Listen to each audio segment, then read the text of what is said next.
چنانچہ میں آپ کو ایک عجیب واقعہ سناؤں کہ حرم شریف کے ایک بڑے مشہور امام ہیں قاری سدیس، وہ سب اماموں کے بڑے امام ہیں، وہ مکہ مدینہ کے بھی بڑے امام ہیں اور مدینہ طیبہ کے بھی بڑے امام وہی ہیں، یعنی دونوں حرمین کے بڑے ائمہ میں وہ بڑے امام وہ ہیں، اور بہت اچھا قرآن پڑھتے ہیں، اللہ ان کو جزائے خیر عطا فرمائے۔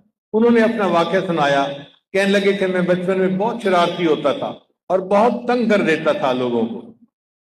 ایک دفعہ ہمارے گھر میں مہمان آئے تو میری والدہ نے ان کے لیے دال بنائی، جیسے دال چاول ملا کے کھاتے ہیں۔ کہنے لگے کہ دال بن کے پڑی ہوئی تھی، مجھے کیا شرارت سوجی، میں نے ریت کی ایک مٹھی بھری اور میں نے دال کی ہڈیاں میں ڈال دی۔ اب جب مہمانوں کے کھانے کا وقت آیا تو دال کے اندر ریت، تو سب مہمان بڑا پریشان، گھر والے اس سے زیادہ پریشان۔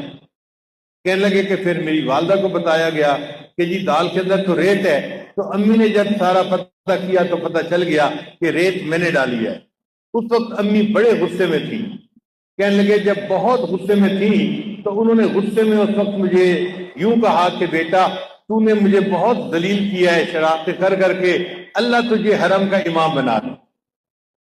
ماں نے غصے میں جو بد دعا دی تھی، کہتے ہیں اللہ نے وہ قبول کر لی اور آج اللہ نے مجھے حرم کا امام بنا دیا۔